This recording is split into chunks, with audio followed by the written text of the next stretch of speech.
The biggest trend is AI. We spend a ton of our time talking about that.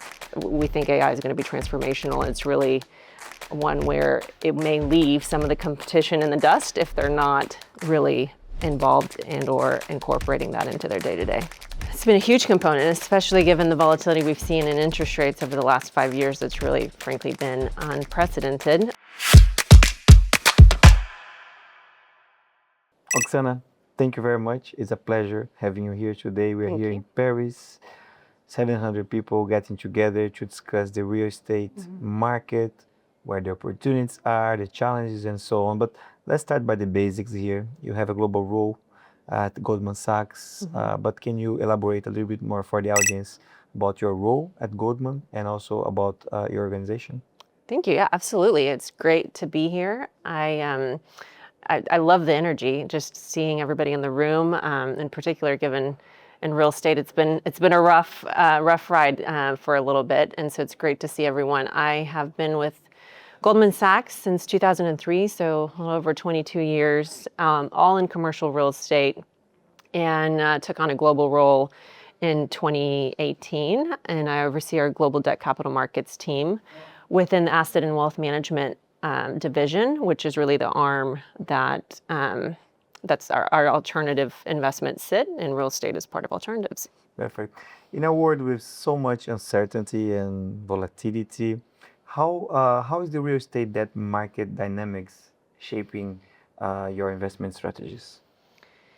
It's been a huge component, especially given the volatility we've seen in interest rates over the last 5 years. It's really, frankly, been unprecedented. If you think about, prior to 2020, hedging and interest rate discussion wasn't quite, as a huge aspect. So from a debt perspective, we've seen that roller coaster, and just more touching on the now, it's very nice to see volumes come back. I think that we're seeing a huge shift in the fundraise world, where more and more capital is flooding into the credit space as opposed to equity, and starting to now see the benefit of that. More alternative lenders in the space taking share of the market away from the traditional banks, but as a result, it just creates a deeper bench of lenders, and we're really starting to see that for the right asset types and asset classes with the deeper bench.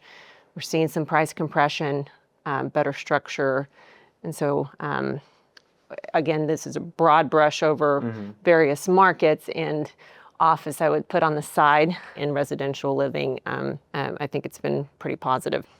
Let's talk about office market and commercial real estate in general.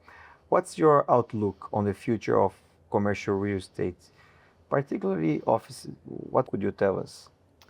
It's a great question, and a bit of a crystal ball, but we're starting to see, that I think office, my personal view is that office is, what we're seeing is very much what we saw in the retail cycle, and particularly in the larger kind of mall space that we saw in the U.S., but non-grocery anchored retail that went through a pretty tough cycle. And I think what we've seen with office is there is a percentage to be debated, whether that's 15, 20, or 30%, that's more obsolete. But then when you're looking at really core office space, all the statistics will tell you, one, rents are higher when you think of core markets like Paris and London than we've seen before in core office. We've seen, valuations come down probably 25, 40%, depending on the marketplace for office. So then the question becomes, is this now, are we at the bottom? We're, looking opportunistically at some of the office environment, in particularly core office. Fantastic. With global real estate markets facing various challenges, what trends are you currently focusing on, and how do these shape your real estate investment approaches?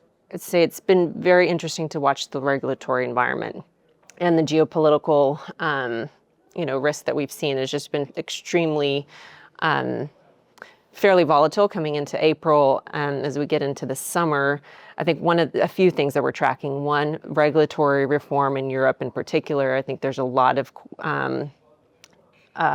just a general thesis that you're having more and more capital flood into Europe as opposed to, to balance off the U.S. I think we're cautious about what does that mean from a regulatory perspective until we see some changes there. I think cautiously optimistic that is going to equate to higher volumes, more transactions, and more capital flow in Europe. I would say the other piece is the interest rate and risk environment. And to some degree, I think people have now finally settled to this higher for longer. While we're seeing potential decreases, in the future in the U.S., but just in general, rates being higher, I think people can underwrite that through that much more. And so that's a positive shift in as far as hopefully seeing more deal activity across the various sectors in Europe. Now let's talk about the role that ESG and the new technologies can play in your real estate strategies. How much do you dedicate time to think about those two aspects of the real estate industry when it comes to your day-to-day decision-making process? Quite a bit of time to both. Really? And it's interesting because they're very different topics. And while I would say ESG, and there's quite a bit of divergence of views on ESG in particular. You see in the U.S. not as much of a topic. I think in Europe, there's still certainly there's conversations. I think it's more how do we couple ESG with the realities of the cost and the ultimate, barriers to getting to a place where you're seeing the bottom line impact, of those investments. And I think that's been a challenge, but certainly an ongoing conversation, maybe to a less extent now than in the recent past. I would say the biggest trend is AI. We spend a ton of our time talking about that. I think it will transform real estate. It is in the beginning stages of transforming real estate.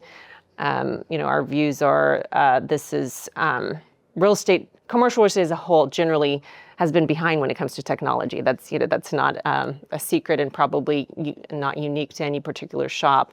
But I think AI will be, from our perspective, whether you're an operator, investor, or fund manager, the technologies that are in place, making sure that those are being utilized on a day-to-day basis, from not just due diligence, documentation, but running returns, but ultimately getting data trends going.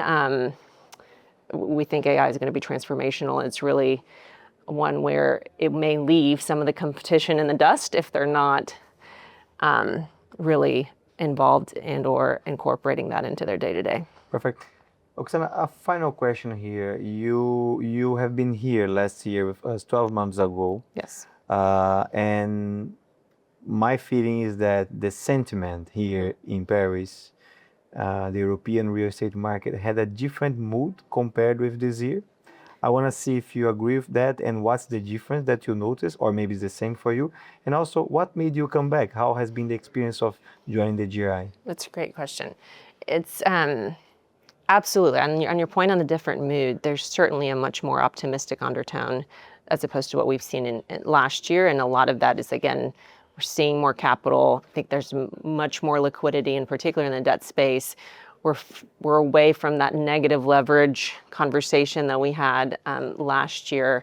And look, I think GRI as an institute has been, it's just creating the network and what I would say, just the easy conversations, and the ability to, for me personally, to be able to just share coffees or small chats with so many of my colleagues across the board, all in one room, is extremely efficient as well. But truly just gives you a perspective and a good sense of where are we thinking about capital market trends, gives you baseline of how do we think for the rest of the year. And I felt like last year was similar.